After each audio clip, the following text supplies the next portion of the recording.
This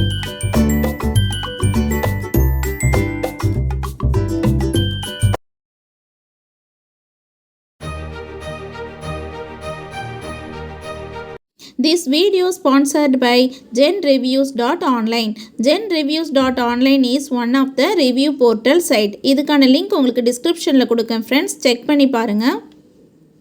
தமிழகத்தில் October, November மற்றும் December இந்த மாதங்களில் அதிகமாக எப்போவுமே மழை பெய்யுங்க. இந்த ஆண்டுமே மழை இருக்கும் அப்படின்னு சொல்லி வானிலை ஆய்வு மையம் எச்சரித்திருந்தாங்க.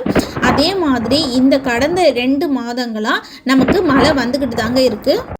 மழைக்காலங்கள்லாம் பார்த்துக்கிட்டிங்க அப்படின்னா நமக்கு வந்து உடல் தொற்று, கண் தொற்று, வயிறு பிரச்சனை, காய்ச்சல் போன்ற பல பிரச்சனைகள் நமக்கு வரக்கூடுங்க. அதிக மழை பெய்யும் போது சில கிருமிகள் காலரா மற்றும் டைஃபாய்டு போன்ற நோய்கள்லாம் உருவாகிறதுக்கு வாய்ப்பு இருக்குது. அதுக்கு நம்ம என்ன பண்ணணும்னா சுத்தமான மற்றும் பாதுகாப்பான தண்ணீரை குடித்தோம் அப்படின்னா இந்த நோய்கள்லாம் வராமல் தடுக்கலாம்.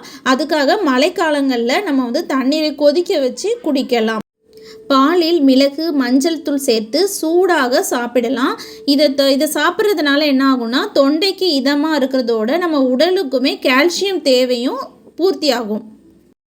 மழைக்காலங்களில் பழங்களை உப்பு கலந்த நீரில் கழுவிட்டு நம்ம அந்த பழங்களை சாப்பிடலாம். குறிப்பாக வந்து சில பேருக்கு அலர்ஜி பிரச்சனை இருக்கும்.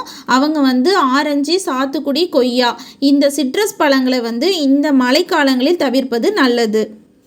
சூடாக காஃபி, டீ குடிக்க விரும்புபவர்கள் இந்த மழைக்காலங்களில் இஞ்சி, சுக்கு, ஏலக்காய் சேர்த்து தயாரிக்கப்படும் மசாலா டீ, துளசி மற்றும் கற்பூரவள்ளியிலிருந்து தயாரிக்கப்படும் ஹெர்பல் டீ எடுத்துக்கலாம். மழைக்காலங்களிலும் நம்ம ஆரோக்கியமாக வாழ்கிறதுக்கு நம்ம வந்து உணவு, உடை, இருப்பிடம் இந்த 3லையுமே நம்ம ரொம்ப கவனம் செலுத்தணுங்க. உணவு முறைன்னு பார்த்துக்கிட்டிங்கன்னா நம்ம உணவை அப்பப்போ சமைச்சி சூடாக சாப்பிட்ணுங்க. உணவில் வந்து காரத்துக்கு மிளகு சேர்த்துக்கலாம். மிளகாய் தூளுக்கு பதிலாக கொஞ்சம் மிளகு சேர்த்து சமைக்கலாம். எந்த காரணத்தை கொண்டும் நம்ம ஃப்ரிட்ஜில் வச்சு அடிக்கடி பயன்படுத்த வேண்டாம்.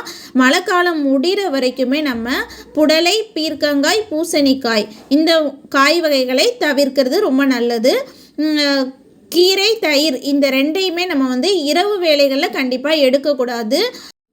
ஃப்ரிட்ஜில் ஐஸ்கிரீம், தண்ணீர் வைத்து குடிக்கக்கூடாது. குறிப்பாக குழந்தைங்களுக்கு கொடுக்கவே கூடாது. அசைவ பிரியர்களாக இருந்தால் நாட்டுக்கோழி ரசம், ஆட்டுக்கால் சூப், நண்டு ரசம் இவைகளெல்லாம் இந்த மழைக்காலங்களில் எடுத்துக்கொள்ளலாம். இது மூலம் நமக்கு வந்து உடலில் நோய் எதிர்ப்பு சக்தி குறையாமல் வலுவாக பார்த்து கொள்ளலாம்.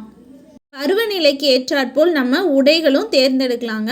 கைகளை மறைக்கும் அளவு முழுக்கை சட்டைகள் அணியலாம். இதன் மூலம் கொசுக்கடியிலிருந்தும் தப்பிக்கலாம், குளிரிலிருந்தும் தப்பிக்கலாம். குறிப்பாக குழந்தைகளுக்கும் வயதானவர்களுக்கும் உடைகள் பாதுகாப்பாக இருந்தாலே நோய்களை தவிர்த்து விடலாம். கம்பளி உடைகள், ஸ்கார்ஃப் பயன்படுத்தலாம். மழை மற்றும் குளிர்காலங்களில் கொசுக்களின் ஆதிக்கம் அதிகரிக்க தொடங்கும். வீட்டை சுற்றி தண்ணீர் தேங்கி கொள்ளாமல் பார்த்து கொள்வது மிகவும் நல்லது. டெங்கு காலங்களில் கொசு இல்லாமல் பார்த்து கொள்ள வேண்டும். பருவகால மாற்றத்தின் போது உணவு, உடை, இருப்பிடம் இவைகளை கண்காணித்து முறையாக வாழ்ந்தால் ஆரோக்கியமான வாழ்க்கை மேற்கொள்ளலாம். Thank you friends.